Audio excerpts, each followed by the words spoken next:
Congratulations. You're married. No, you don't remember the proposal. You didn't write vows. There was no soft candlelight, no violins, no honeymoon flight to the Amalfi Coast. You simply woke up, and it had already happened. Your name was exchanged for a dowry. Your hand was signed away like a deed to a crumbling barn. And your bride? She doesn't smile. She inspects. Like a farmer examines a suspicious potato. You're the potato. It's the 17th century. Somewhere rural, somewhere cold. The kind of cold that sits in your bones even in August, and where people don't measure wealth by gold or coin, but by goats and functional teeth. You have neither, but you do have a new wife, and that's supposed to count for something. Her name is Agnes, or Martha, or something with too many consonants and not enough affection. She doesn't kiss you. She feeds you. Thick bread, thin soup, and silence. That's love here. The wedding itself was short. A priest mumbled something in Latin. No one listened. The neighbors were there, mostly to make sure you didn't escape. You wore your second-best tunic, which means the one with only 2 fleas. Agnes wore black, mourning her youth, maybe, or your future. You're told this union was arranged, like most things in your life. Meals, religion, humiliation, all carefully scheduled without your input. But marriage is the grand prize, the final nail. Not in a coffin, no. That would be peaceful. In something worse, a shared life. With someone who doesn't love you, but owns you. That's how it works here. You get a wife the way one gets a winter coat. Ugly, heavy, and impossible to remove once the frost sets in. But this one also talks, and corrects your grammar, and keeps a key around her neck that doesn't open anything you own. Yet, tonight is your wedding night. Don't get excited.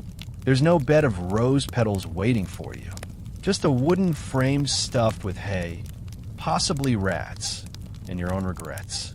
The air smells like boiled cabbage, wet wool, and disappointment. You'd light a candle, but they're expensive, and you already spent your monthly income on the priest who mispronounced your name during the vows. Your hands tremble as you unlace your boots. Not from passion. No, that feeling left a long time ago. From fear. You've heard stories. Of cages. Of chains.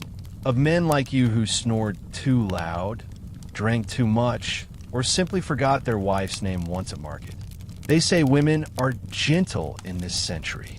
Submissive, docile, pale like church windows. They lied. Agnes is the law. Not because she yells. Because she watches. She listens. And when you say something foolish like, "I thought marriage would be different," she smiles. Not kindly. Know this. A woman who smiles in silence is more dangerous than a man with a sword. There's a corner in the room she won't let you approach. It's covered with a sheet. Iron peeks from beneath it. It hums with threat, but you're newly married. You still believe in second chances. You try to sleep. The straw stabs your back. The goats outside scream into the night like tiny demons rehearsing for the apocalypse. And somewhere, just below your ribcage, sits a slow realization. You've lost something tonight. Not your freedom. That was gone long ago. No, what you've lost is the illusion that you were ever free to begin with. Rest well, husband. Tomorrow, the cage gets introduced, and history becomes personal.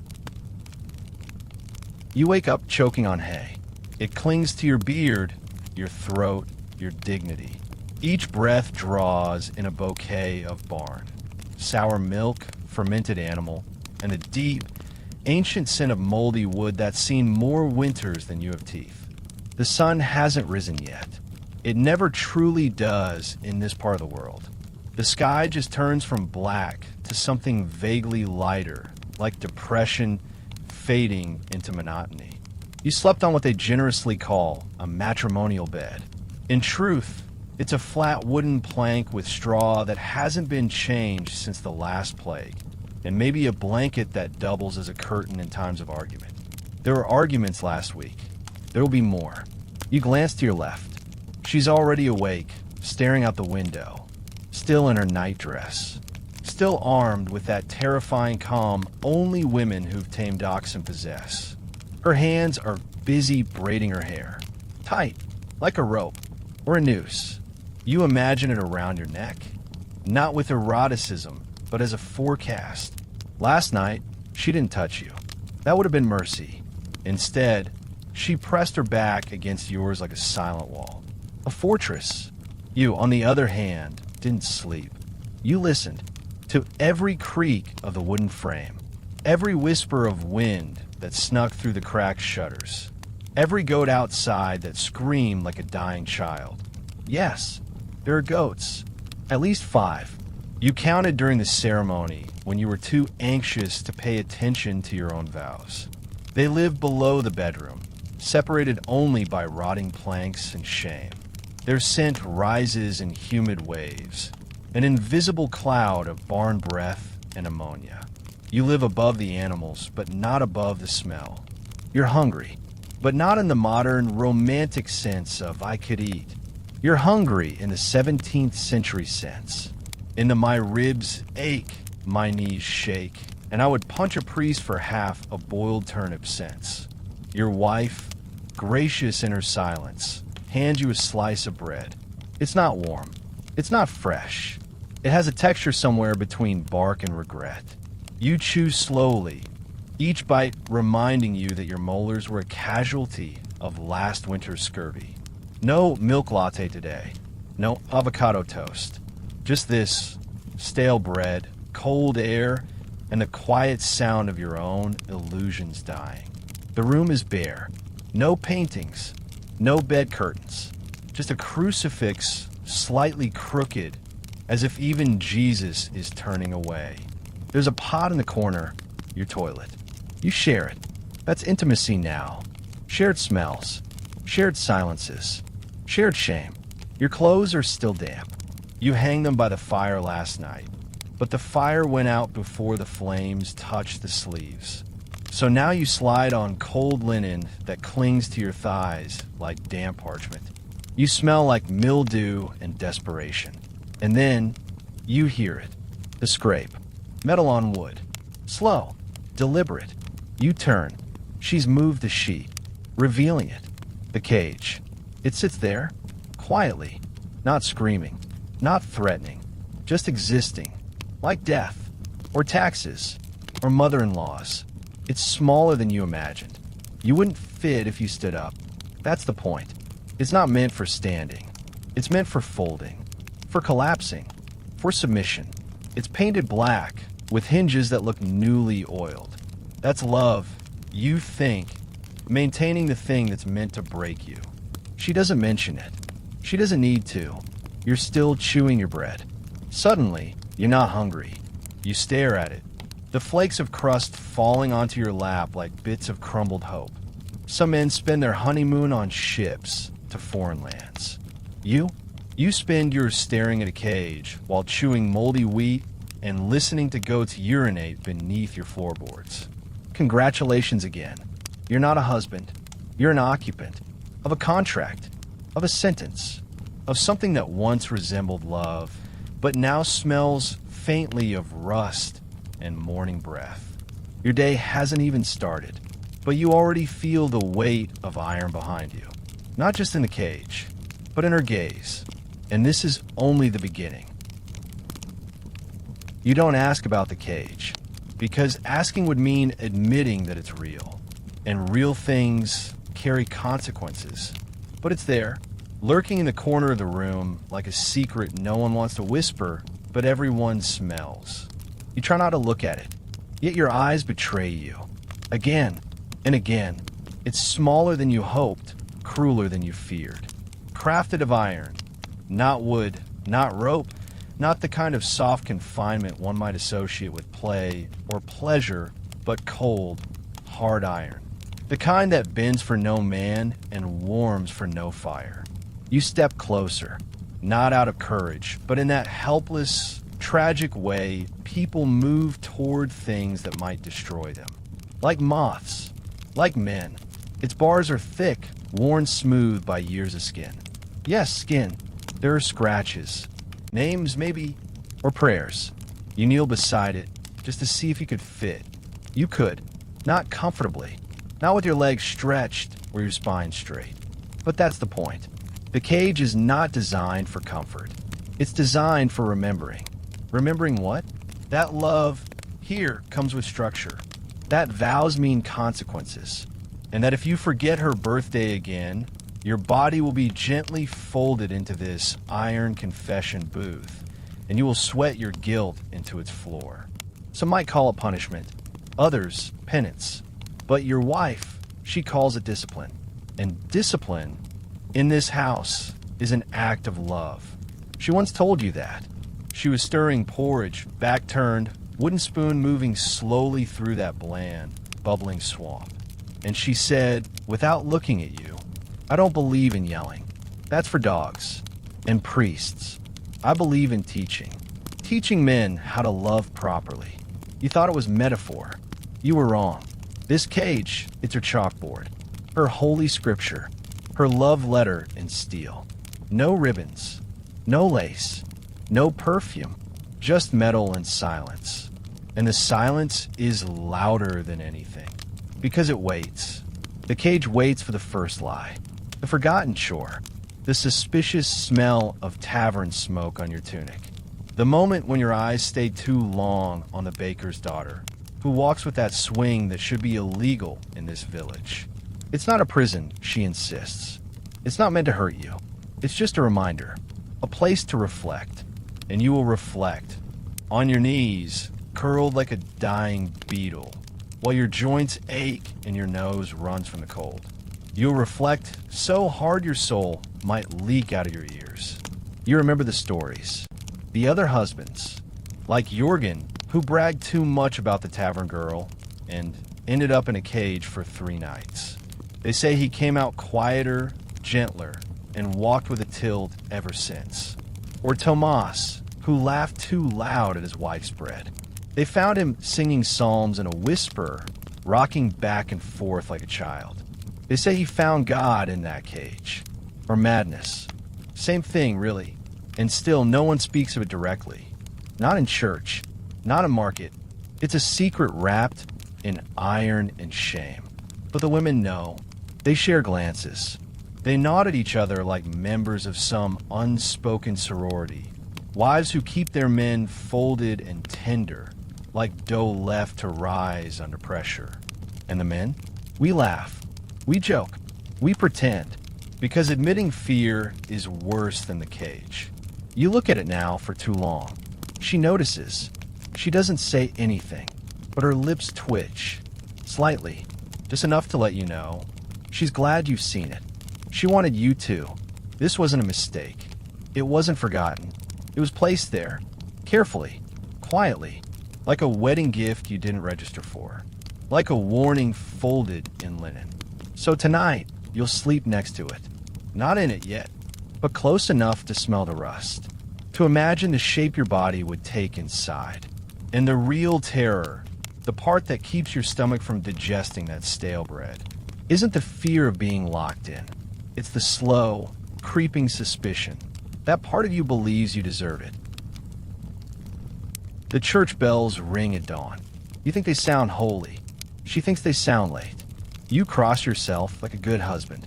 She sharpens a spoon like a better one.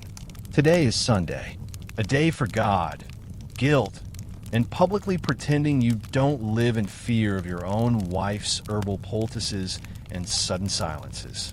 You put on your best shirt. It still smells faintly of goat. But then again, so does everything in this century, including probably God. You walk behind her, not beside her. She doesn't hold your hand. She grips the back of your neck. Gently, yes, but firmly, like someone steering a mule with thoughts above his station. Inside the church, the smell of incense battles the smell of unwashed wool. It loses. The air is thick with breath and regret. You kneel. She sits, her spine straight, her eyes unblinking, her fingers wrapped around the wooden pew like it owes her something. The priest drones on. Latin mostly. You catch words like obedientia, and subjugata. Obedience, submission, the good stuff.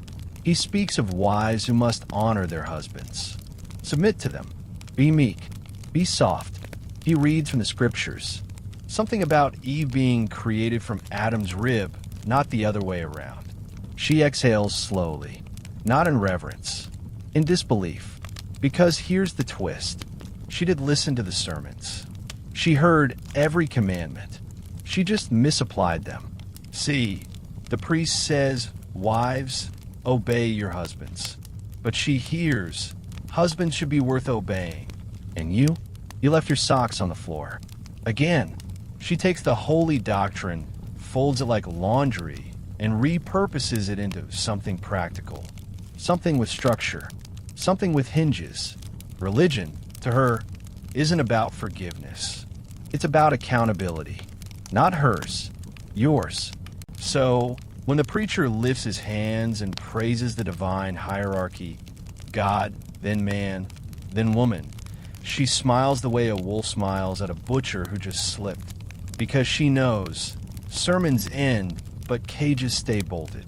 Back home, she doesn't quote scripture. She reinterprets it. A wife should obey her husband, she says. Yes, but a husband should first obey the truth. And what is truth? In this house, it's whatever she says it is. You remember the first time she corrected you. It was over salt. Too much in the soup. You laughed. She didn't. The next morning, the cage was closer to the bed. Just an inch. Maybe two. Like a thread. Or a promise. She never yells.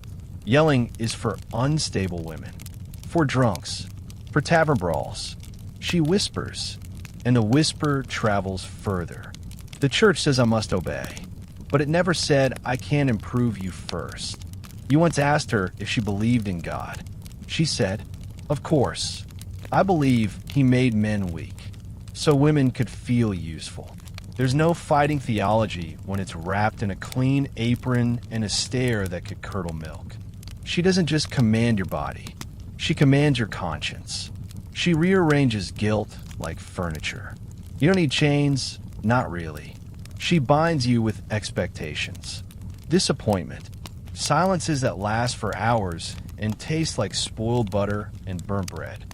You used to think of heaven as clouds and music. Now you think of it as a place where nobody points out your posture while you're crying. But the most terrifying thing? She loves you. Not in a soft, perfumed way. Not in poetry or petals. She loves you like a storm loves the tree it breaks. Because now it knows you'll never grow crooked again. And somewhere inside, part of you believes that's fair. Let's talk about the word discipline. A noble term, isn't it? A good Christian virtue. Discipline keeps the soul clean, the heart humble, and the pants on. Except, here in your house, discipline doesn't feel like a virtue. It feels like an iron bar across your chest at 3 in the morning. It's not the kind of discipline that comes with soft encouragements or firm bedtime routines.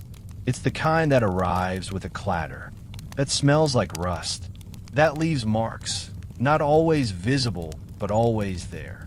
You know that smell now. It lingers, on your hands, on your skin, in your memories. The smell of cold metal warmed only by your breath and sweat. You didn't think iron had a taste. It does. Like blood and resignation. But let's not be dramatic. This isn't torture. No. She says this is marital alignment. Correction. Course adjustment. Like the reins on a stubborn mule. Like polishing a boot that won't shine.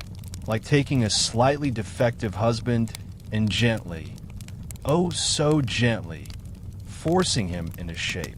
You want to say something clever, something defiant.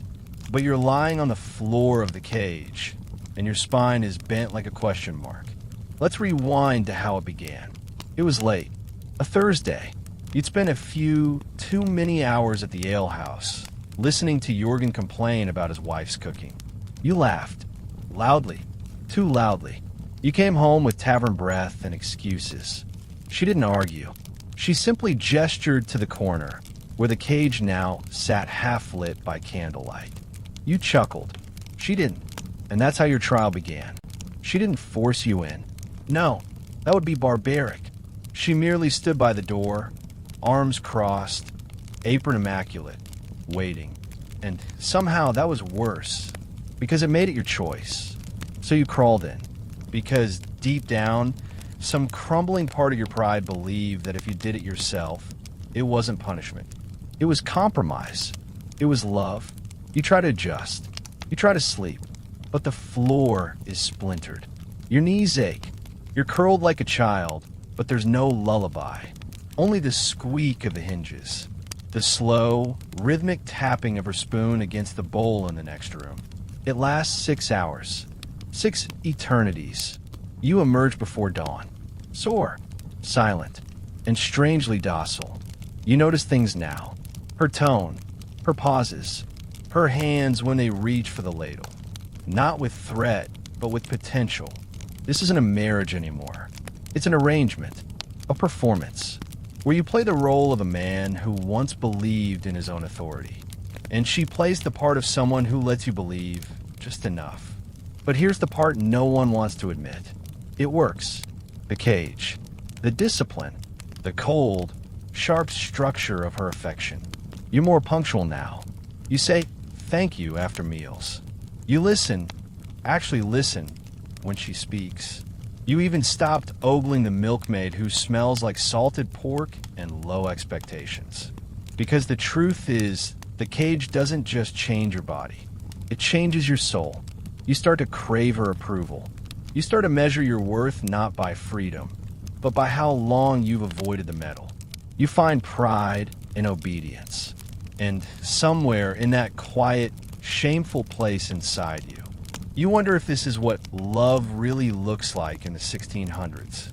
Not roses, not poetry, just control, ritual, and a cold floor to kneel on when you forget yourself. Discipline, she says, is the foundation of love. And maybe she's right.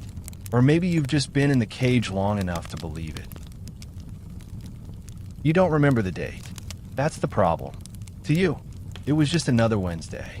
A gray morning soaked in mud, routine, and the sound of goats copulating far too enthusiastically for such a damp day. You woke up late.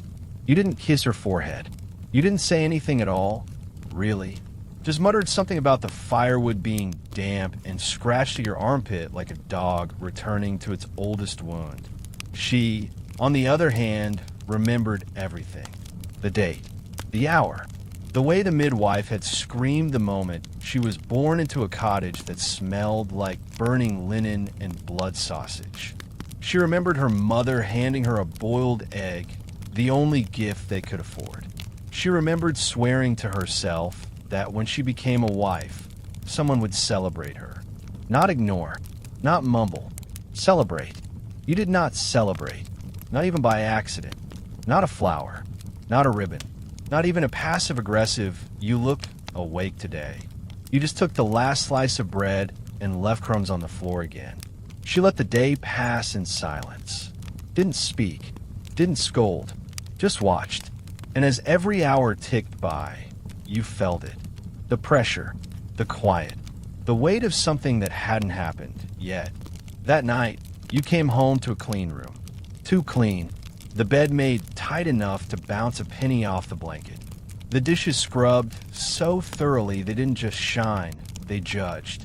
And in the center of the room, lit by a single flickering candle, the cage. She'd oiled it. It gleamed like a funeral. The lock open, the door yawning. Not angry, just waiting. You laughed nervously, made some joke about forgetting which goat was yours. She didn't laugh. She looked at you the way one looks at mold on cheese. A little sad, a little offended, mostly just disappointed that it came to this. And then she said, "You forgot my birthday." But the cage remembered. There was no shouting, no slamming, just inevitability. You stepped in, because what else could you do? You'd broken something, and the repair was made of iron. Inside, the cage was colder than usual.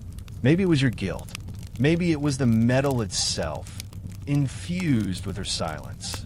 She left you there, all night, No food, no words, only the occasional creak of the house as it settled deeper into its own sadness.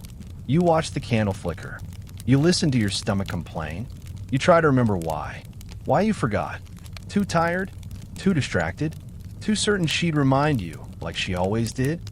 But she didn't, because this time it was a test. And you failed. You realize sometime around midnight that the cage isn't punishment. It's a teacher, a tutor, a place where you go to relearn the shape of respect. And birthdays, in the 17th century, birthdays aren't about cake or music or too sweet wine. They're about being seen, acknowledged, named. And today, you name the goats. You name the tools. But not her. She returns at dawn, carries a bowl of thin porridge in one hand, places it just beyond your reach. She doesn't say anything. She doesn't have to, because the porridge is warm, the spoon is clean, and the cage door stays shut.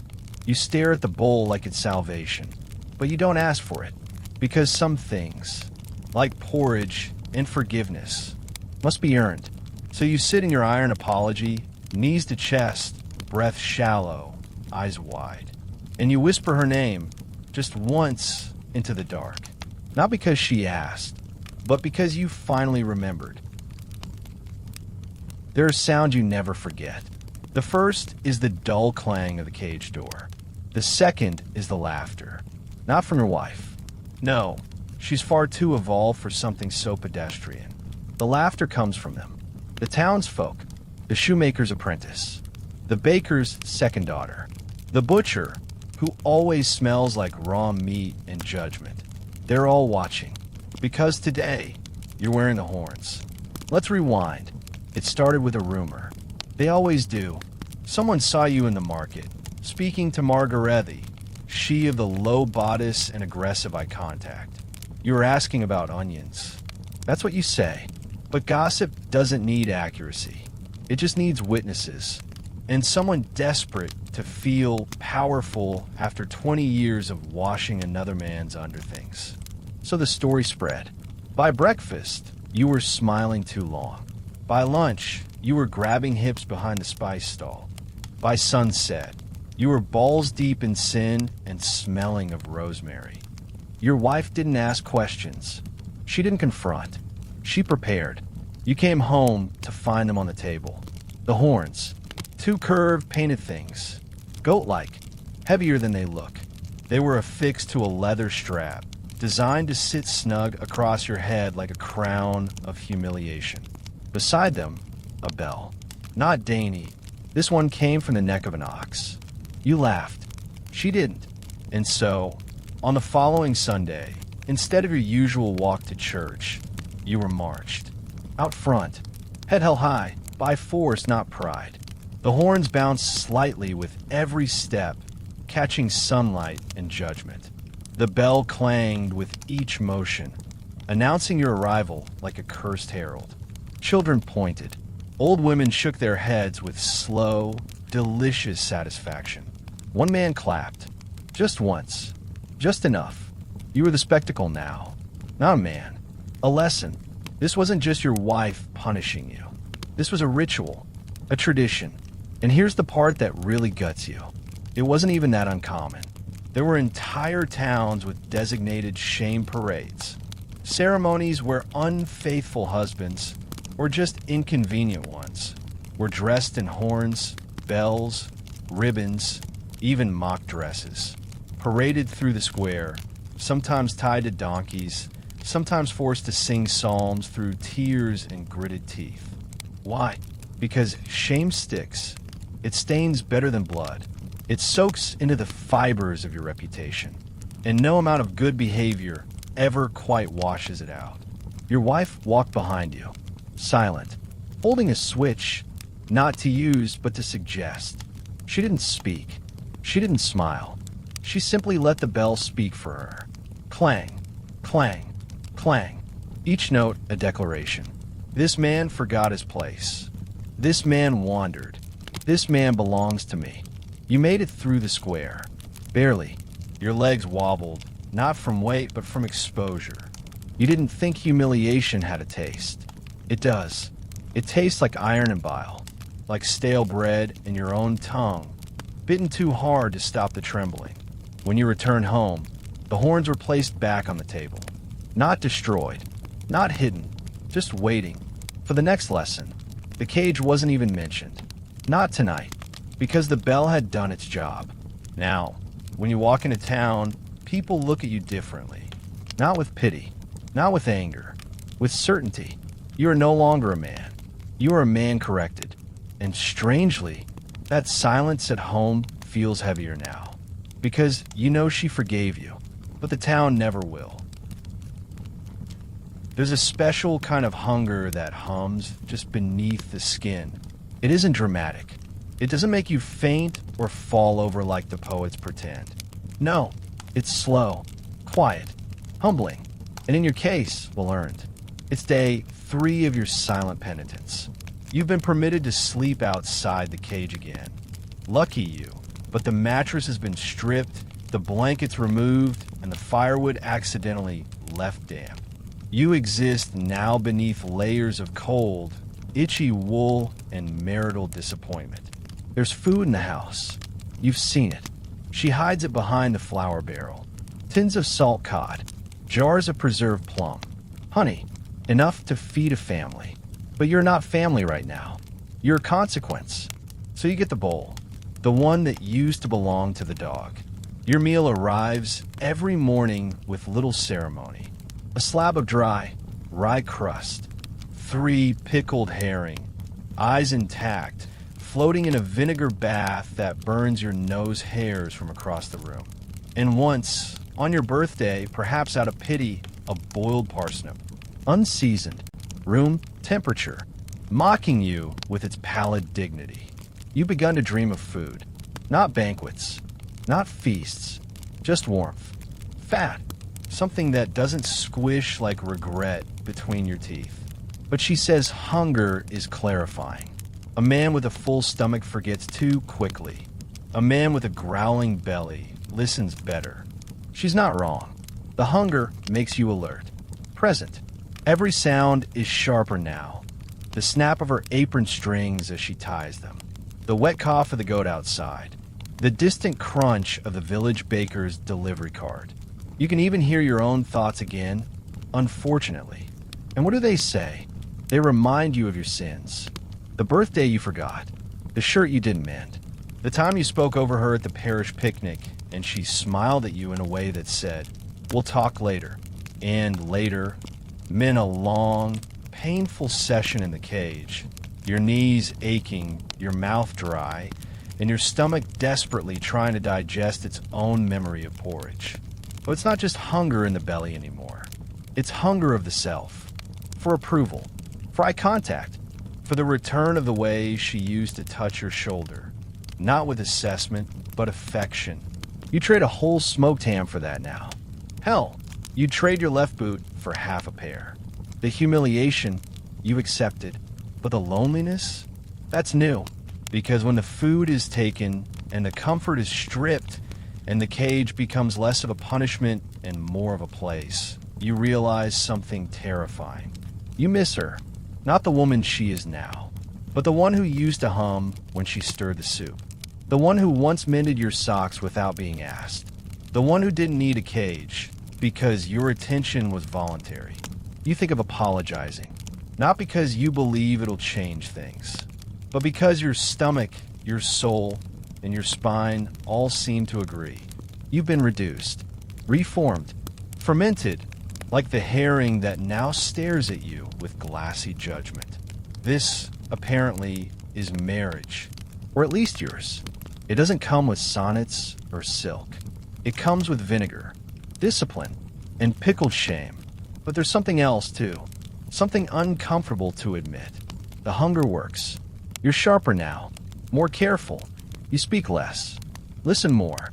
Your hands tremble not just from cold, but from caution. You've learned that love in this house is rationed, measured, portioned like salt in a famine. And if you ever want to taste warmth again, real warmth, it won't come from fire. It will come from her. The day she decides you've been punished enough. The day she places a boiled potato in your hand and says, "Eat. But next time, think." Until then, you chew slowly, swallow vinegar, and dream of flavor. You used to laugh at the idea of witches. Silly old village talk. Women with wild hair and mysterious teas. Goat's blood, moonlight, broomsticks. Nonsense. But now, after the cage, after the hunger, after watching your wife grind herbs with the intensity of a surgeon and the serenity of a saint, you're not so sure anymore. She doesn't fly. She doesn't curse. She doesn't summon demons. But she knows. Knows when you lie. Knows when your thoughts wander. Knows when you eat the extra bread crust at night and try to hide the crumbs under your side of the bed. She knows, and she doesn't speak. And that's what's terrifying. Not the rage. Not the punishment. But the silence. The precision. Like something ancient is whispering in her ear. And whatever it says, she listens. Maybe that's what witchcraft really is. Not spells. Not potions. Control. Not over nature, but over you. She keeps bundles of dried plants hanging above the hearth. You used to think they were decorative. Now you're convinced they're defensive wards. Protection spells. Against what? You. Because you're the threat. You. With your wandering eyes and loud excuses. You. With your fragile ego and sharper tongue. You. With your desire to forget the rules she lives by just to remember your own. She doesn't wear a pointed hat. She wears a shawl, tied at the throat with fingers that smell like thyme and iron. Her spells are quieter. A cold stare when you speak out of turn. The way she lays the bread knife just a little too close to your plate. The way she says your name only when you're in trouble. She brews her teas from roots you can't name. And every time you drink, you wonder, is this chamomile? Or something older? Darker? A truth serum for cowards? A loyalty draft for the unworthy? The night she found your hidden coins, she didn't yell. She poured you tea, steeped longer than usual, bitter, black, and said, "Drink. It's good for honesty." You drank and confessed. Everything. You told her about the coins, the tavern girl, the lie about your brother's borrowed cloak, even the time you wished she'd never come home from the market. And when it was over, she didn't strike you. She smiled, just slightly, and said, "You're learning." You think that's magic. Not the tea, not the cage, but what she does with silence, with time, with you. Because witchcraft isn't fire and flying. It's knowing what to say after the sin. It's turning punishment into poetry, pain into precision, your shame into a sharpened tool she stores in the cupboard next to the ladle. She doesn't cast hexes. She casts expectations. Unspoken rules you can't remember agreeing to, but follow like commandments. You walk straighter now. Speak softer. Pray more. Eat less. You become your own ghost, haunting the man you used to be. And she's the exorcist. Not a witch in the eyes of the town, but in your eyes, she's something older than religion, wiser than the priest, more terrifying than the devil you no longer believe in. She is structure. She is silence. She is safety. And you've learned, the most powerful women don't need spells. They only need to be disappointed in you. Let's be clear. Not every husband ended up in a cage. Some slept soundly. Some ate well. Some even got back rubs and extra helpings of duck fat during winter feasts. But those men had something you didn't. They knew when to shut up. You, unfortunately, were loud. Loud with your opinions. Loud with your steps. Loud when you said things like, "I don't see what the big deal is. She's just the baker's wife." And lazy. Yes, we have to say it now. You left the tools out in the rain. You didn't patch the thatch when she asked. You napped while she carried water uphill twice. And then there's the lying. Oh, the lying. Small ones at first. White lies. Light gray, maybe. Ash-colored, like your morals. I didn't spend a coin at the tavern. I was fixing the fence. I didn't look at her ankles. I love your stew. Lie, lie, lie. And you said them so casually, as if truth were a luxury only the noble could afford. But here in this home, truth is the tax you pay to remain uncaged. And you, sir, are in arrears. The funny part? The cage wasn't meant for you at first. It was meant as a symbol, a deterrent, a warning to husbands whose ambition outweighed their utility. Like the village shoemaker, Gregor, who talked back once and now carries a limp. Or Willem, who forgot his wife's name during communion. They called it forgetfulness. She called it betrayal. You thought you'd be different, smarter, charming enough to glide above consequence. But charm doesn't chop wood. Charm doesn't milk the goat when it's freezing outside. Charm doesn't stop your wife from noticing you've conveniently misplaced your backbone. And so, the cage came for you, not all at once. First it arrived in conversation. Some wives have found it useful. Then it showed up in parables. I heard Jorgen hasn't yelled once since the cage. Isn't that sweet? Then one morning it simply was. There, in the corner. Metal and mercy. And it was never about violence. She didn't hurt you. Not in the way the world defines hurt. She reorganized you. And if you're honest, truly honest, the cage didn't make you a better man. It made you a more tolerable one. Less dramatic. Less impulsive. More aware of how thin the line is between husband and house bed. Because here's the truth whispered across the centuries, buried beneath the sermons and marriage oaths. Not all husbands were caged. Only the ones who couldn't handle responsibility without a steel reminder. Only the ones who confused love with license. Only the ones who believed they could sin quietly. You weren't caged for being bad. You were caged for being forgettable. And the iron made you memorable again. She could have left, but she didn't. She fixed you. In the same way one fixes a cracked pot. Not perfectly, not beautifully, but enough that it still holds water, still serves a purpose, still belongs on the shelf. You watch the other men now, the ones who scoff, the ones who say, I'd never let a woman put me in a cage. And you smile, softly, because you remember saying that too. Before the horned hat, before the vinegar fish, before the night you cried because the straw poked your shoulder the wrong way and she didn't come to check. Now you know better. The cage isn't a punishment. It's a filter. And the loud, the lazy, the liars, you were all just waiting to be sifted out. They call it chair, but it doesn't comfort. It doesn't cradle you. It doesn't invite you to sit. It orders you to submit. And you do, because by now you've learned. In this house, furniture is not passive. It doesn't just hold your weight. It holds your sins. The cuckold chair is made of oak. Heavy, solid, stained a dark, unforgiving brown, like dried blood or old secrets. You didn't build it. She did. Well, her cousin did. A carpenter with strong arms and no interest in small talk. You watched him hammer it together in silence while your wife stirred soup and recited psalms. At first, you thought it was a joke, a prop, a piece of theater, until she gestured toward it with the same hand she uses to bless the bread, and said, Sit. You did. Because of course you did. Let's talk about design. It's narrow, intentionally, so your knees press together like a scolded child. The arms are bound with leather straps, not for restraint, but reminder. And the seat is tilted ever so slightly forward. Enough that you must engage your legs to stay balanced. Enough to make you sweat.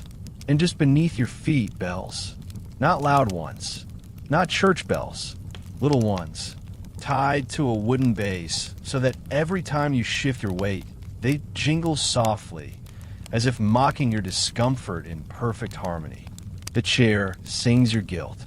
Like a lullaby, if lullabies were written by people who believed in moral correction and passive-aggressive architecture. She doesn't need to lecture you.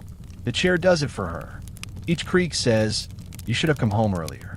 Each wobble says, She saw the way you looked at the midwife. Each jingle says, you were warned. You sit there for hours. Not punished. Displayed. She places you by the window, so the neighbors can see, so the children can whisper, so the butcher can nod in approval, one ex-husband to another. They don't ask what you did. They don't need to. The chair only speaks one language. It's the same language carved into the backrest.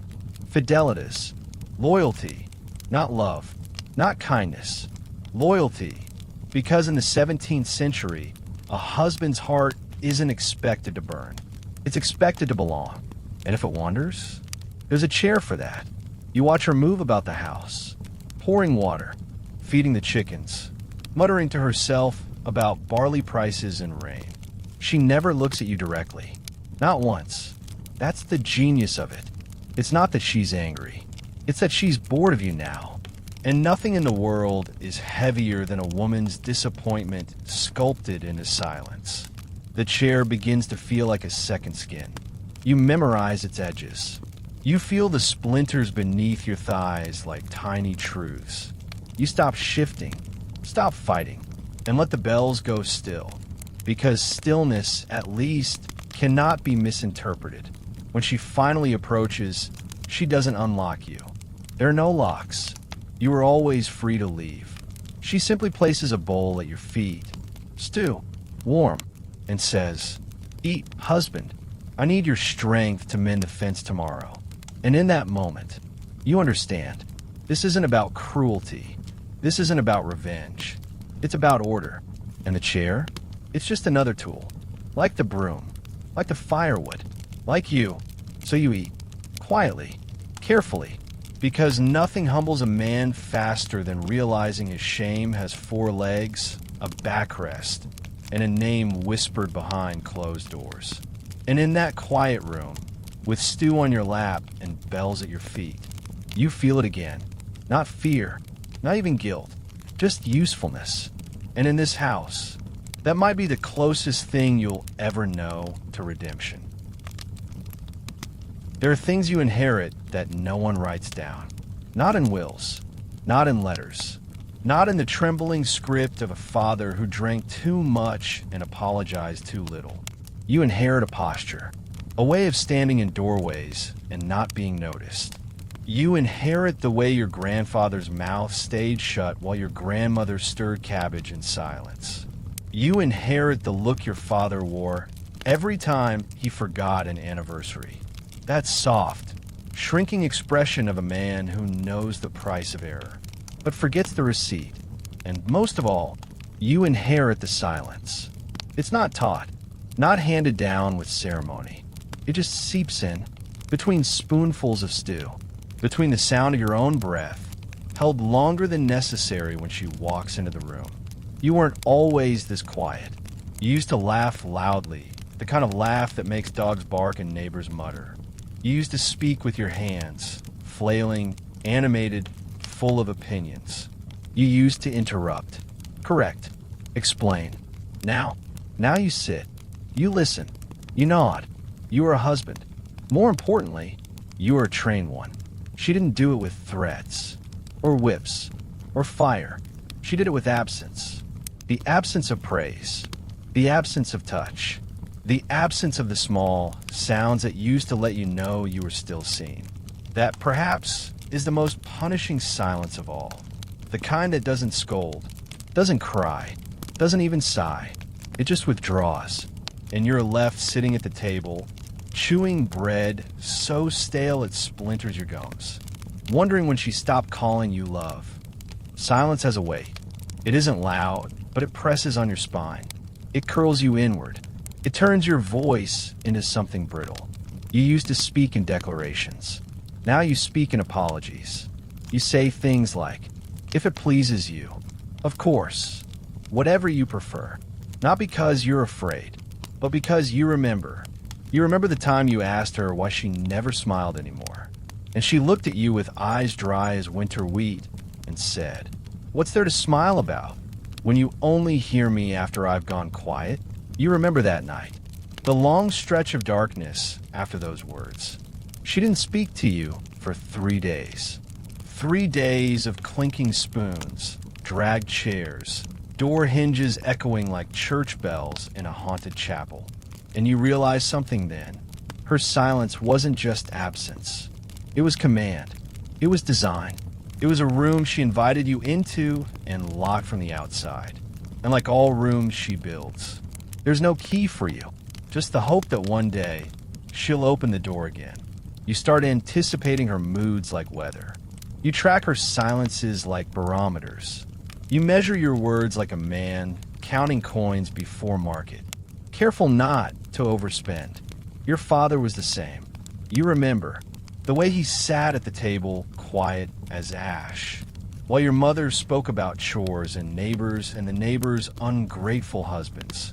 And he just nodded, cut his meat into smaller and smaller pieces, disappearing bite by bite. You never understood him back then. You thought him weak, a man eroded. But now here you are, holding the same silence in your jaw, wearing the same invisible bruise beneath your ribs.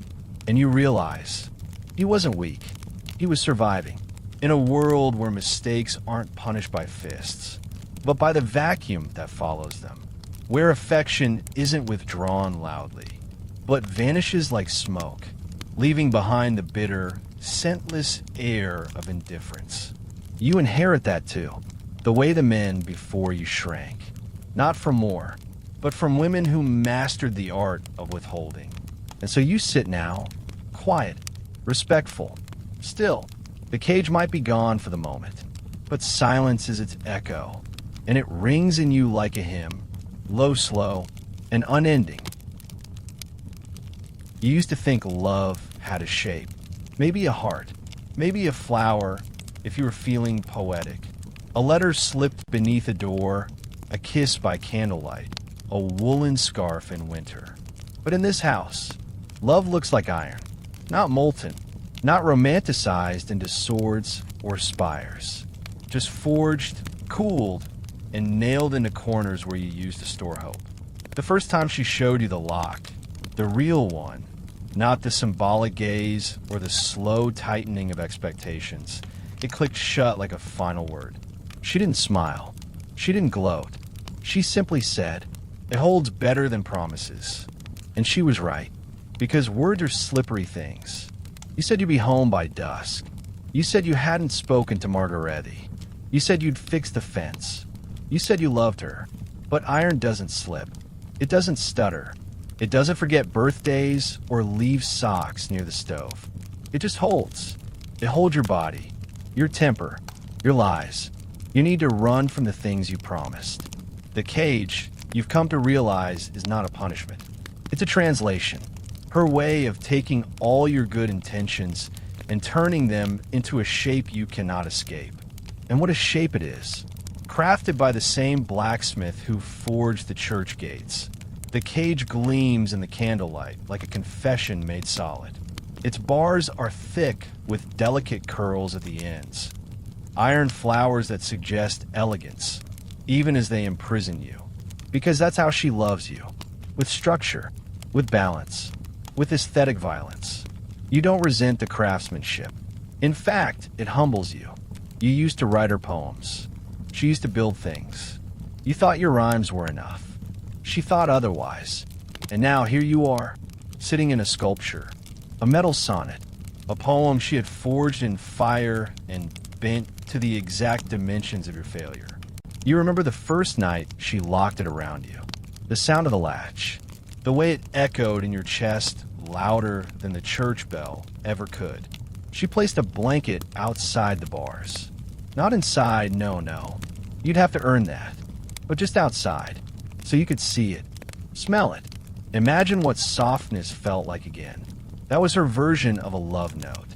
You lay in the dark, curled like guilt, listening to the wind scratch the shutters. And you realized then, this was what investment looked like. She didn't beat you. She built for you. And not all men are worth the iron. You are. That's the twisted grace of it, isn't it? That she believes in you. Enough to restrain you. Enough to shape you into something better. Not freer. Not happier. Just sharper. More precise. like a blade that no longer wobbles when it cuts. And isn't that what love is supposed to do? Sharpen us? Contain the mess? Boil the chaos of being human down into something usable, wearable, survivable. In the daylight, the cage cools. The metal contracts. You count the bars like years. Each one a lesson. Each one a vow. And when she passes by, not touching, not speaking, just glancing, you feel in your bones. This is what her love looks like. Unyielding, unbending, unforgiving, and somehow still keeping you warm. Because iron remembers what words forget. The market doesn't ask questions. It doesn't need to. It knows. You walk between the stalls like a ghost who forgot he died. Basket in hand, boots half-laced, shame clinging to your shoulders like wet wool. And they see you, the women mostly, holding turnips like weapons, slicing cheese with the same precision they once used to slice open your pride. They don't call you by name anymore. They call you by title. There goes the caged one, Agnes's husband, the one who wore the bells. You try to walk with dignity, back straight, eyes forward, chin high. But it's difficult when every third step reminds you that your trousers still don't fit quite right after that week in the chair, and that your gait now is a bit measured. They whisper as you pass, not cruelly, not loudly, but with that particular cadence reserved for men who have been corrected. You hear it in their tone, a mixture of amusement and relief. Relief that it's you, and not their husband. Not today. You try to focus on the apples. Red, bruised, familiar. You pretend they interest you, like a man pretending he still has control over his own meals. The vendor smirks, says nothing, but weighs the fruit slowly, letting the silence fill with meaning. You hand over the coin. She hands back one apple less than paid for. You don't argue. You've lost the right to argue. You've traded it for peace. 2 stalls down, the fishmonger, Henrik, raises an eyebrow. He's been in the cage too. You both know it. He gives you a nod. The kind of nod men give each other when words are too dangerous and memories are too raw. At the bread stall, the baker's wife meets your gaze. Her eyes twinkle with something almost fond. She says, "Your wife was here earlier. Bought honey. For herself." And you nod, pretending not to feel the sting of implication. At the cloth stall, the seamstress doesn't even look up. She already knows your measurements. She made the cushion that lines the bottom of your cage. You move faster now, trying to finish before someone starts asking about your knees, or if the cage is drafty in winter. Because here's the truth. The cage doesn't stay in a house. It follows you. Not physically. No, it's carried. In the way you hesitate before speaking. In the way you flinch when a woman raises her voice to a child. In the way you say yes before the question is finished. It's in your posture, your rhythm, your silence. And the market? It's a mirror, held up by women who've seen too many men swagger before collapsing. They know the pattern. They know the signs. They invented them. There is one boy, just old enough to notice, too young to understand, who points at you and whispers, is it the man who lives in a box? His mother hushes him, but not out of shame, out of respect, because boxes are useful. They store things, contain things, keep the house clean. You realize as you walk back home that you no longer need the cage to feel it. The metal has moved inward. You wear it beneath your ribs now. The bars have grown softer, yes, but more permanent. And the market? It isn't cruel. It's just observant. It knows what you did, what she forgave, what you became, and it watches with the patience of someone who has seen many husbands walk this same path. Arrogant, hungry, uncaged, until they weren't. You wouldn't think a cage needed a window, but it does. Because what is punishment without perspective? It isn't enough to be confined. You must see what you're missing. Taste it just faintly, Smell it from the cold side of the bars like a starving animal watching soup steam from another room. So yes, your cage has a window. Not grand, not generous, just a small, carved opening in the shape of a crescent. High enough that you must lift your head to use it. Small enough that you can never quite fit both eyes through at once. That's the point. You kneel, face pressed to the opening, and watch her move around the house. Graceful, measured, soft in her steps, even when her intentions are iron. She hums sometimes when she forgets you're watching. A melody from her childhood, maybe, or one she made up just to mock your silence. You see her pouring tea, cutting vegetables, wiping dust from a table you never care to clean. Each gesture looks holy from the cage, because nothing elevates the mundane like distance, like hunger, like guilt pressing on your sternum with every breath. You used to take it all for granted. The scent of thyme in the stew, the shape of her spine as she chopped herbs, the soft creak of the floorboards when she moved from room to room. Now you catalog every detail like a prisoner memorizing the world through a keyhole. Sometimes, just sometimes, she pauses at the window, just long enough to let you believe she knows you're there, but not long enough to give you recognition. She won't meet your eyes. That's the cruelest part. Not the iron, not the hunger, not the straw that scratches your thighs like penance, but the absence of acknowledgement. It's like being a ghost in your own home, unseen, unheard, but not forgotten, never forgotten. The punishments vary. She doesn't believe in repetition. Routine, she says, breeds dull men. Sometimes it's the cage. Sometimes it's the chair. Sometimes it's silence, so heavy it bends the walls inward. But the window, that's constant, because punishment, she believes, should teach. And you've never learned better than when you watch her cut apples in half and feed one to herself, leaving the other on the sill, close enough to smell, too far to reach. She leaves things there often, not as gifts, as reminders, a ribbon, a slice of bread, the cuff of the shirt you forgot to sew last winter. It's all curated, like an exhibit of your failures. You once begged for forgiveness. She didn't respond, just moved the candle 2 inches farther from the window, so you had to squint harder to see. You cried once, silently, not from pain, but from the unbearable tenderness of her indifference. Because in your heart, what's left of it, you know she isn't punishing you because she hates you. She's punishing you because she once loved you enough to expect more. And what's more devastating than a woman's hope curdled into ritual? What's more poetic than watching her prepare dinner? Alone, knowing the seat across from her was meant for a better version of you? The window teaches you that, not through sermon, but through witness. And in time, you learn to be grateful for it. Because while the iron keeps your body still, the window gives your shame something to grow toward. You become quieter, less reactive, more observant. You start to understand how love, when disappointed, reshapes itself into something harder, sharper, but still rooted in the need to be seen.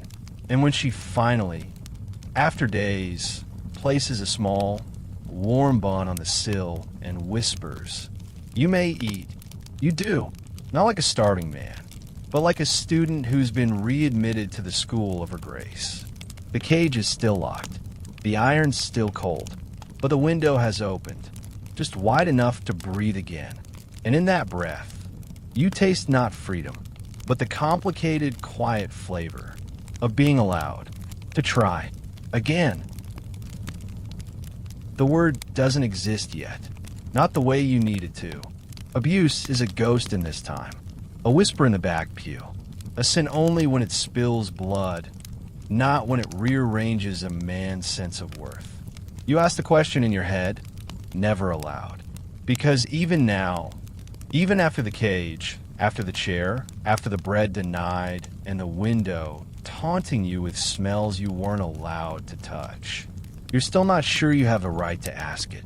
Is this cruelty? Is this power? Is this wrong? You try to bring it up once. To the priest. You waited until he was drunk on communion wine and full of roast lamb. You said carefully, what if hypothetically a wife were to correct her husband through discomfort? He chuckled, coughed, wiped grease from his chin, and said, then I'd say she has her priorities in order. He patted your shoulder, called you boy. You're 36. He still called you boy. And just like that, the question died in your throat. Buried under laughter. Buried under tradition. Buried under the iron weight of a century that believed men could not be broken unless someone saw the blood. But blood isn't the only thing that bruises. And silence can cut sharper than a blade. You carry the bruises in your posture, in the way you flinch when she clears her throat, in the way you hold the mug with both hands now, like it might float away if you don't earn it. There are no laws against what she's done, because the law doesn't protect pride, or voice, or the memory of how it felt to be wanted before you were reshaped into obedience. In the village, they see a man who's learned his lesson. They see a wife who keeps a clean home. They see balance, efficiency, godliness. They do not see the cage. Not really. Not for what it is. They call it domestic correction. They say, some men need it. It keeps the peace. He smiles more now, doesn't he? And yes, you do smile more. But it's a smaller smile, tucked beneath layers of caution and calculation. Because the truth is, you don't know where the line is anymore. Between love and control, between devotion and surrender, between submission and survival. You want to believe it's love. You need to believe it's love, because the alternative that she reshaped you not out of care, but out of conquest, is too bitter to swallow. And you've swallowed plenty. Pickled fish, vinegar tea, shame baked into stale bread.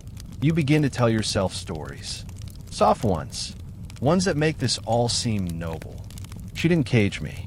She saved me. I was drifting. She gave me shape. Before her, I was a danger to myself. It's not delusion. Not quite. It's what the 17th century gives you. No language for harm without blood. No shelter from domination when it comes wrapped in domesticity. You asked the neighbor's wife once, by accident, in the orchard, do you ever feel like you disappear a little when he speaks over you? She looks at you, startled, then smiles, a smile so wide it's terrifying, and says, you're lucky. She still bothers to correct you. Some of us are simply ignored. And there it is, the deeper truth, that to be punished is, in this strange world, a form of intimacy. To be caged is, at least, to be seen.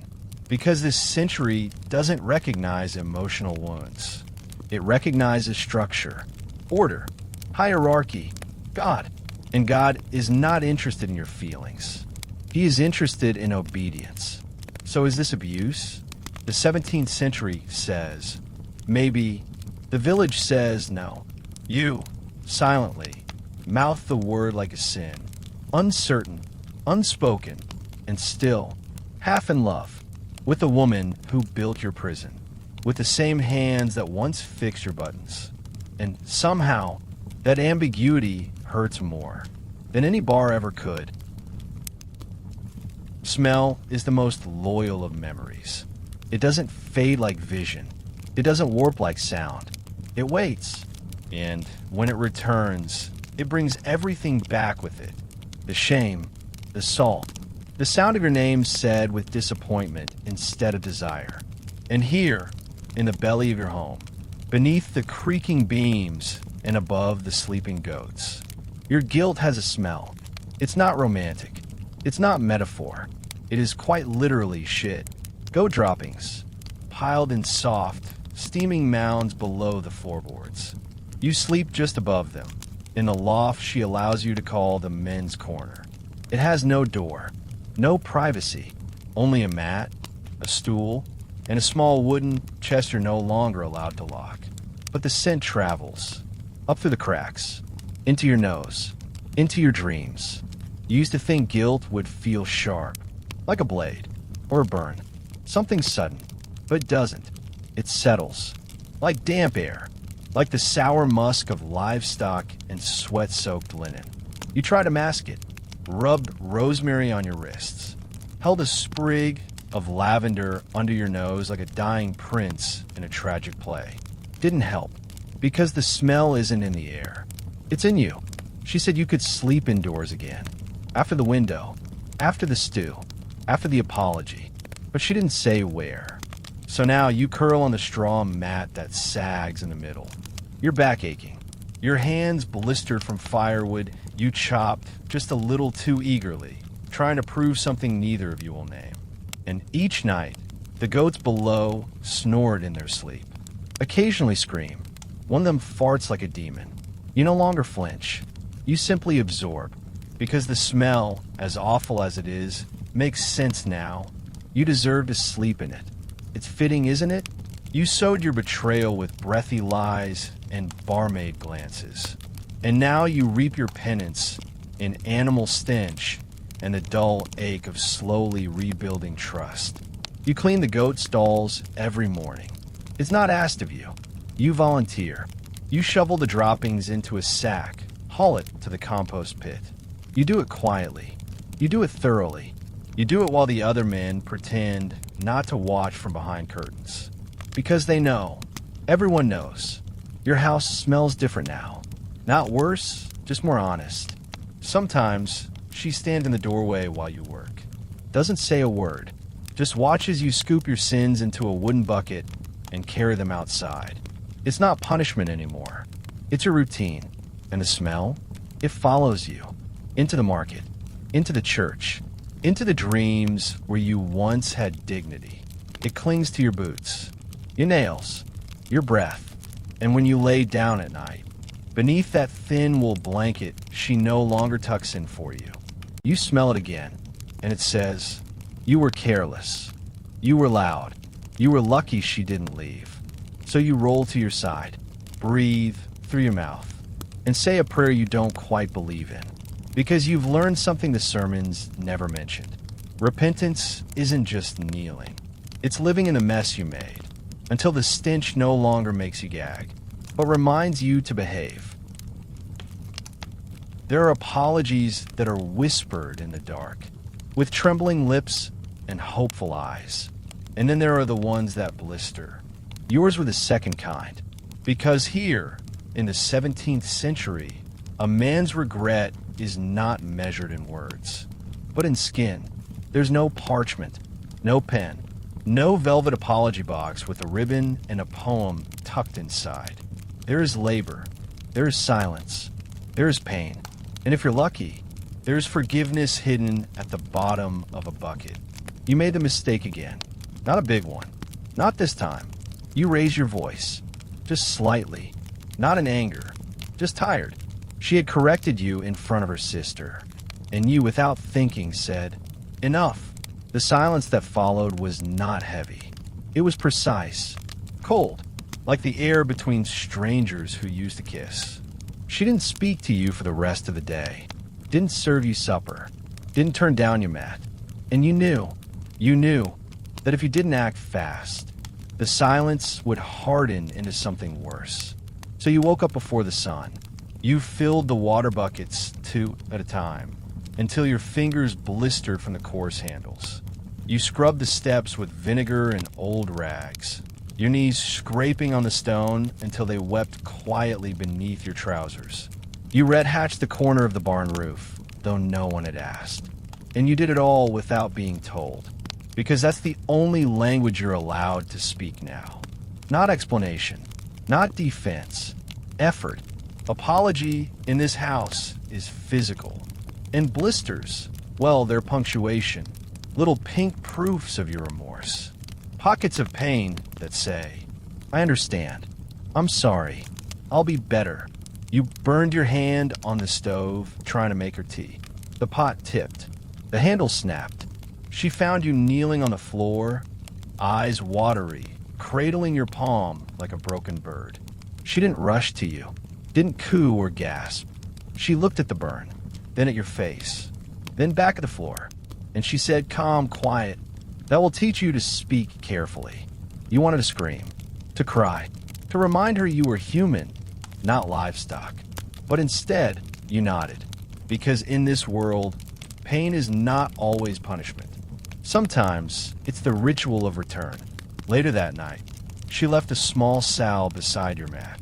Her own recipe, thick, green, smelling faintly of pine, honey, and something unspoken. She didn't say it was from her, but was, and that was your reward. Not a kiss, not an embrace, a jar, because love here is medicinal. It stings. It heals slowly. It leaves scars that never quite fade, but remind you, daily, what not to do again. You sit on the porch the next morning, hands bandaged, watching the chickens peck at frozen ground. Your blisters throb in time with your heartbeat, and you realize you are becoming someone else, someone quieter, slower, careful with tools, careful with tone, careful with love, because now you know, in this house, forgiveness is earned with cracked palms, with kneeling, with days spent fixing doors that weren't broken just to prove you'd still try. And apologies? They don't come with flowers. They come with blisters. It begins with thread, not chains, not rope, just soft, unassuming thread. The kind that loops quietly around your wrists while you sleep, tightens slowly over time, and by morning, you don't remember a version of yourself that was ever untied. She spins. At the window, by the fire, on the porch, the wheel hums like a lullaby made of repetition and control. Her foot presses the treadle with the grace of ritual. The spindle turns, the fiber stretches, and as she draws it between her fingers, you feel your own breath catch, as if part of you is being pulled through that thread too. Because she doesn't just spin wool, she spins narrative. She is the author of your new quiet, the editor of your spine, the keeper of the list you're never allowed to see, but somehow always know when you've added to it. And when she weaves, it's worse, because weaving is where she constructs the world. She builds it with warp and weft, a loom taller than your pride, tight as her expectations. She weaves rugs, yes, blankets, cloaks, but also schedules, punishments, marriages that last not because of passion, but because the exits have been sewn shut. You used to watch her hands in admiration. Now you watch them like a prisoner watches the guards keying, because those hands no longer caress you. They calculate, they measure, they count. How many times you've forgotten to wipe your boots? How many times your voice rose without invitation? How many glances you gave to women who wore color a little too confidently? She controls your life the way a shepherd controls the herd, not by shouting, but by knowing exactly when to whistle. You wake when she wakes, eat when she places the bowl, work when she nods toward the axe, and you pretend beautifully that this is balance, that this is respect, that this is love grown up, settled down, matured into mutual ritual. But deep down, beneath the quiet obedience, there's the undeniable understanding that you live inside something she built. She weaves the days. She spins the weeks. She decides whether your name is spoken with kindness or left to wither in the corners of her throat. You ask for things now, carefully. May I use the extra blanket? May I visit the field today? Do we have enough flour for bread? Each question is a thread offered, and she may pick it up or leave it hanging. Sometimes she smiles. Sometimes she doesn't answer. Both are powerful, and you've learned. It's not the no that hurts. It's the quiet unraveling of your self-worth in the moments after she simply looks away, because she has spun herself into the center of everything. And she did it so slowly, so cleverly, that by the time you noticed, you were already wearing the garments of her will. You used to call yourself the man of the house. But now, when the neighbors ask, you smile with practiced softness and say, we make decisions together. And in that together, You carry the full weight of her expectations, like a shawl you didn't ask for, but have grown oddly comforted by. Because what would you be without her loom? What would you be without her thread? Her structure, her cold hands weaving your penance into the very fabric of domestic routine? Free? Perhaps, but also unraveled. You sign your name on the grain ledger. You nod to the tax collector. You wear the boots. You hold the axe. You stand tall in church. And still, every time you touch the latch of your own front door, you remember you are not the man of the house. Not really. Not anymore. Maybe not ever. You may have your name on the family Bible, but hers is written between every line, not inked, embedded. She doesn't need to say it. She never has. She simply moves through the home with the confident silence of someone who owns everything she touches. And you follow, not out of fear, not always. Sometimes it's habit. Sometimes it's longing. Sometimes it's just easier than pretending you know what comes next. Because she is the rhythm. She is the clock. She is the reason the candles are trimmed at precisely the right time and the linens are aired on the third Tuesday of each month, unless it rains. Then it's Wednesday, and God help you if you forget. You used to think being a man was about decisions. Now, you know it's about permission. You ask for salt. You ask for thread. You ask if the stew needs more stirring. You ask if tonight, just tonight, you might lie beside her again. Sometimes she nods. Sometimes she doesn't answer. Sometimes she leaves the candle lit just a little longer than usual. That's her language, and you've learned it. You thought you'd miss control, but the truth is, control was heavy. It made you loud. It made you stupid. It made you careless with the one person who knew how to build something worth staying in. Now, the house hums without you needing to lead it, and somehow, that's both comforting and quietly devastating. There's a chair at the head of the table.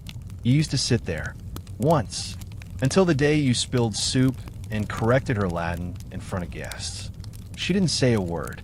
She just cleared her throat and sat there the next evening. No argument, no declaration, just a new reality. And the strange thing is, the soup never spilled again. You didn't leave the house. You didn't scream. You simply took the chair to her right, where you now carve your meat more carefully and listen more than you speak. That's how she leads, not with fire, with furniture, with patterns, with a gaze that rearranges the room without moving a single thing.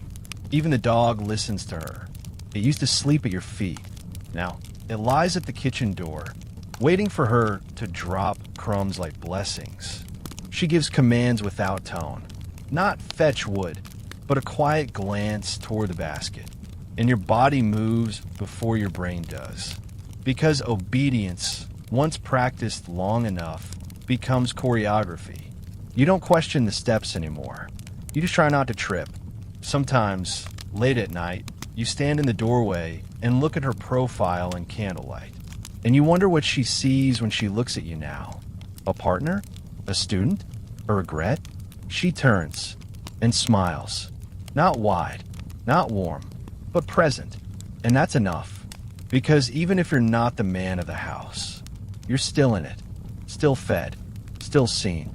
And in a world this cold, in a century that leaves widows and weather to tear men apart, there's a kind of victory in being kept. Not cherished, not celebrated, just kept, corrected, contained, and on some bitter, honest level, grateful. There is a rhythm to captivity, not the harsh clang of prison bars, not the howling of lost men. No, this is quieter, slower, something closer to music. You sleep now to a different kind of lullaby, not sung, not spoken, but woven into the very fabric of your new routine. It begins each night with the sound of her slippers on the wooden floor. Not hurried, not heavy, just certain. The rhythm of a woman who has mastered her space. And the man who breathes beneath it, She doesn't look at you when she walks past the cage, but you hear her robe whisper against the doorframe. You feel the subtle pull of her presence, like gravity shaped into woman. You lie there, curled into the hay-lined shape of yourself, and you listen. First, the sound of fire being banged, a gentle scraping, ash whispering into itself. Then, the creak of her knees as she settles onto the stool. She still prays. You don't know to whom anymore. God? Herself? A memory of a man you no longer resemble? Sometimes you mouth the words with her, out of habit, or hope, or because there's something oddly sacred in saying, "Forgive us our trespasses," while lying on the floor of a cage you built with your own arrogance. She finishes her prayer, blows out the last candle, and then silence. But not empty silence. Full, heavy, alive with the hum of crickets outside and the shifting of the house's bones in the dark. You shift on your mat. It's always itchy, no matter how many times you beat it. And then comes the lullaby proper.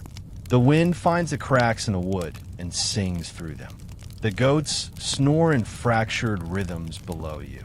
One coughs. Another lets out a bleat like a forgotten song. And through it all, your body, sore and half-healed from work you took on just to prove you're still useful, settles into the straw like a body being remembered by the earth. This is the song you fall asleep to now. Not lullabies of affection, but of structure. Not hush, little baby, but know your place. You hum it silently in your head.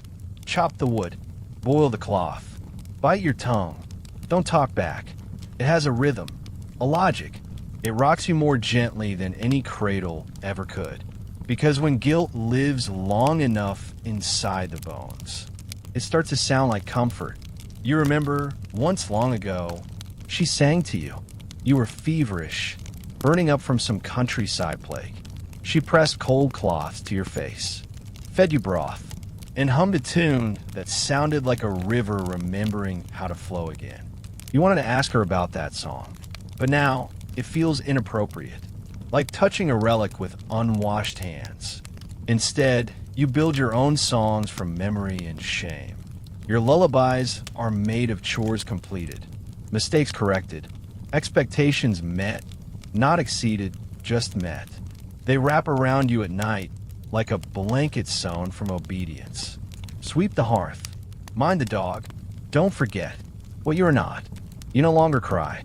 Not because you are strong, but because tears are a language that no longer fits your mouth. They taste like indulgence now. And indulgence was taken away.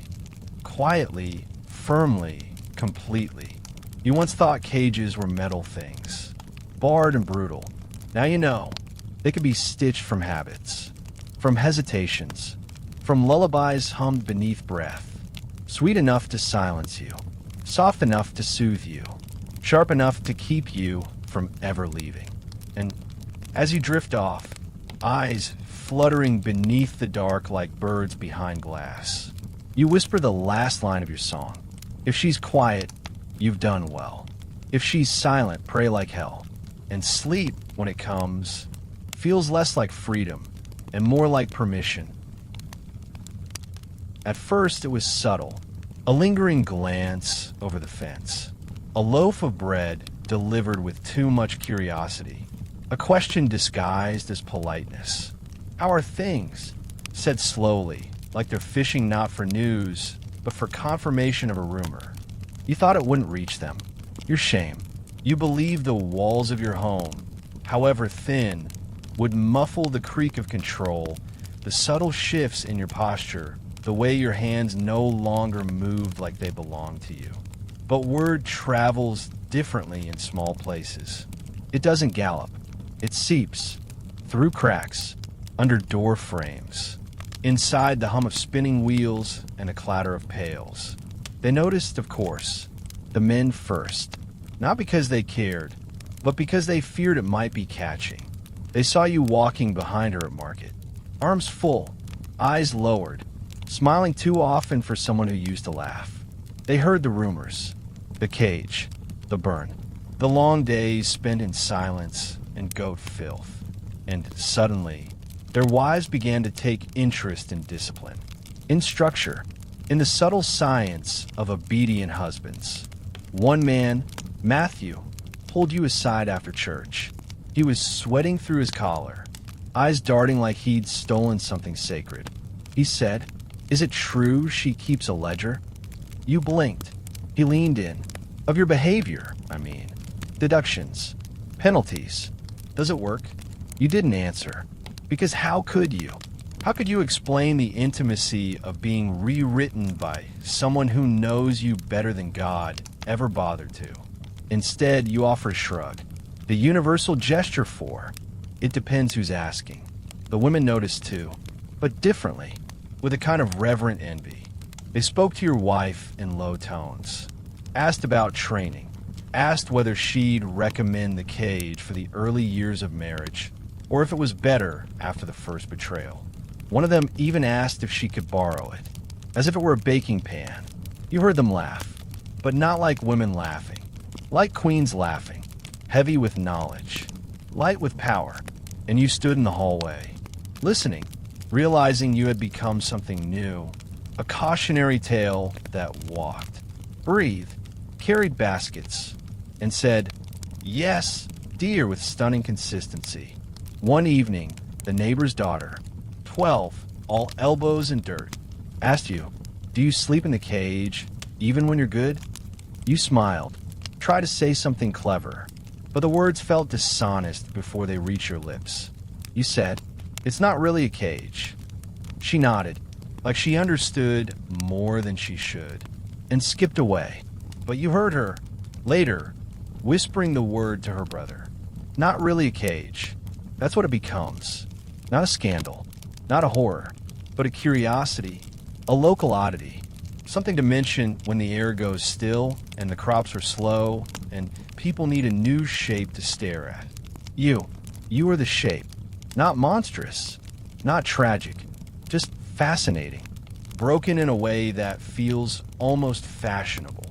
She starts receiving gifts, spices, cloth, thank you notes from women you barely know, thanking her for the example, the inspiration, the model of quiet correction.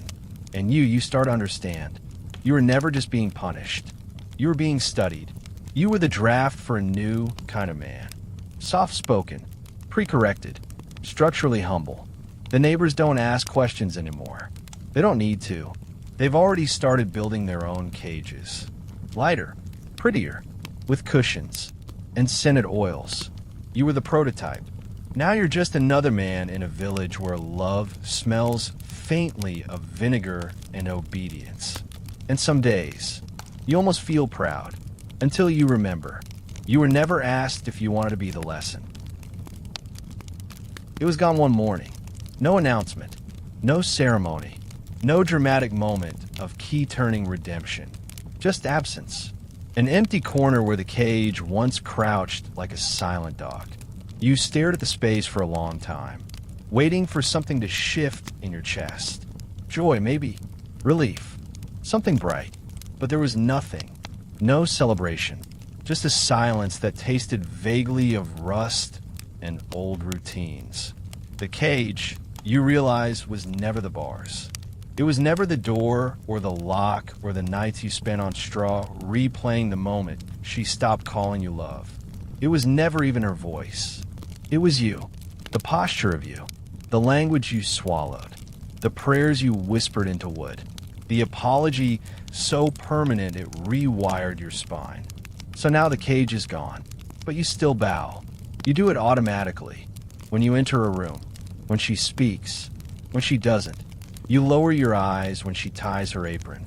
You wait for her to sit before taking your chair. You never raise your voice, even when the door slams on your fingers and your body wants to scream. You don't scream anymore. You exhale and say, "I should have been more careful." That's what freedom looks like now. Responsibility without resistance. Dignity without weight. A man-shaped shadow that remembers his own cage better than he remembers his name. She didn't say why she removed it. Maybe she thought you no longer needed it. Maybe she just wanted the space. Maybe she trusts you again. Or maybe she knows she doesn't have to worry anymore. Because you've internalized the lesson so deeply. That rebellion feels like bad manners. You test yourself. Small things. You stand up before she finishes speaking. You add extra salt to the stew. You hum the hallway, off-key. Each act feels dangerous. Like peeling scabs just to prove you're healing. But nothing happens. She doesn't react. She doesn't need to. Because her silence now carries a weight your body understands instinctively. You feel it in your shoulders, in your breath, in the phantom ache of where the cage once kissed your ribs. You sleep in a bed again. Technically, there's a pillow, a blanket. You face opposite directions. The space between you filled with breath and memory. And though the walls are soft, and the windows open, and the floor no longer groans with every step like it's afraid of waking something, you still dream of straw, of narrow spaces, of obedience dressed as intimacy. Some nights, you wake with your hands folded across your chest, perfectly still, as if your body is afraid of taking up too much of the mattress. She doesn't notice, or maybe she does, but this is the new contract. You've earned back the bed, not the warmth. You've earned back the space, not the closeness. You've been released, but not rewritten. And so, you move through the house, like a ghost of a version of yourself that might have said no, might have left, might have roared, but instead, you bow, not deeply, not visibly, just enough that your neck never forgets who taught it to bend. It was small, brief, so brief it could have been imagined, but it wasn't.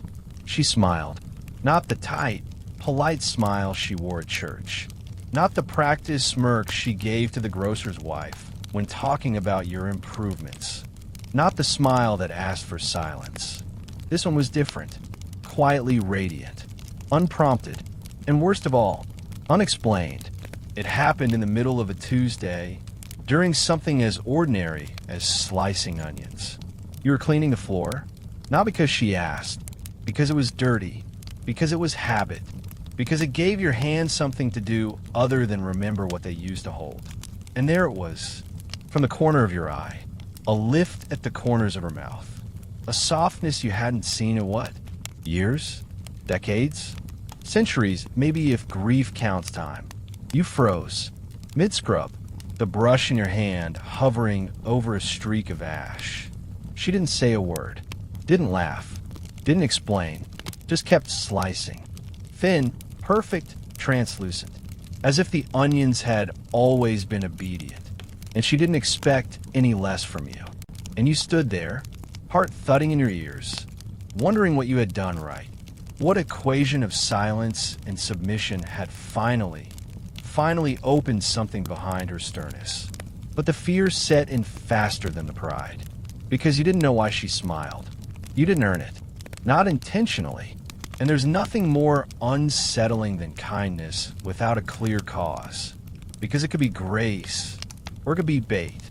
You spent the rest of the day treading carefully, as if the floor had become a trap, and one misplaced word might reset everything. Was it the way you folded the linens? Did she like your new quiet? Was it that you didn't correct her this time when she misremembered the name of the constable's wife? You searched for signs. A second smile, a hand on your shoulder, a humming tune, but none came. Just that one flicker of warmth, like a single match struck in the dark, then snuffed out, leaving you blinking in the sudden blackness it left behind. That night, you replayed it in your mind, over and over, looping like an old hymn. That smile, the softness around her eyes, the unspoken moment where she let the wall crack, just enough to let in something human. And still, you didn't sleep, because the not knowing gnawed at you. You'd grown accustomed to her displeasure. Predictable, clear. A scowl meant you had failed. A silence meant you should apologize. But a smile? A smile was a mystery. And in this house, mysteries are rarely good. The next morning, She moved as usual. No softness, no trace of the previous day's light. Back to vinegar and brisk commands and the weight of the familiar. You dare to speak. Did I do something right yesterday? She looked up briefly. Not cruel, not kind, just tired. Don't ruin it by naming it. That's all she said. And you realized the smile wasn't for you. Not really. It was hers. A private fire she let flicker once and never intended to share. But you had seen it, and now it lived in your ribs, beating like an orphaned bird. Because in a world where approval is rationed and affection is a myth told by candles, a single smile can become a lifetime's worth of hope. And even though you didn't know why, even though you were terrified to breathe too loudly for fear of never seeing it again, you went to bed that night with something new. Not happiness, not love, but possibility. And in this house, in this century, possibility might be the most dangerous thing a man can hold. And now we arrive at the end, not with fire, not with revolution, but with dust, with silence so profound it starts to sound like truth, with your reflection caught in the warped glass of the pantry door, wondering when you stopped looking like a man and started resembling a question. Years have passed. The cage is long gone. The scars are faint. The rhythm of obedience has turned into something eerily close to peace. You chop the wood before she asks. You knead the bread just how she likes. You wipe your boots. You speak softly. People call this harmony, but you know better. You know the shape of a compromise forged in fear and polished by repetition. But tonight, there's something different. She's gone to bed early. The fire is low. The house hums with the faint sound of age, with sighing, wind threading through stone, memories settling like ash. And in the quiet, you begin to understand. The final lesson, the one no one tells you, the one you're not meant to name. You were never the prisoner. Not really. The cage was real. Yes. The rules. The punishment. The silence like a whip. The public shame. The years where you curled your body to fit inside her expectation of penance. But it wasn't her that kept you there. It was you. It was the boy inside you, still trying to earn affection. The man who mistook obedience for safety. The myth that told you to be good is to be small, quiet, pleasing. And she simply shaped what was already broken. You gave her the clay. She made a vessel. You climbed in and waited to be poured out. She never needed a cage. You had already locked the doors from the inside. It wasn't the iron that kept you there. It was the hope that if you were good enough, small enough, sorry enough, she might love you again. And that hope, that was the real sentence. Because there's nothing more enduring, more paralyzing, than the belief that your worth lies in someone else's silence. You stand now by the fire, watching the coals dim, and for the first time in years, you don't feel punished. You feel hollow, but in that hollowness, there is space for breath, for thought, for a question too dangerous to ask before. What would happen if I stopped bowing? The room doesn't answer, but neither does it stop you. And that might be all the permission you ever needed. Tomorrow, you'll wake. You'll feed the animals. You'll brush the ash from the hearth. You'll fold the linens. And maybe, just maybe, you'll sit at the table and wait for her to speak first. Not as rebellion, not as revenge, but as reminder that you're still here, that she doesn't own all of you, that even in a life shaped by apology, a man can still find a fragment of himself, tucked away in the quiet. You were never the prisoner. You were the believer, the dreamer of a redemption that never came. But now, you wake, not free, not forgiven, but aware. And sometimes, in a world this quiet, that's enough. Good night.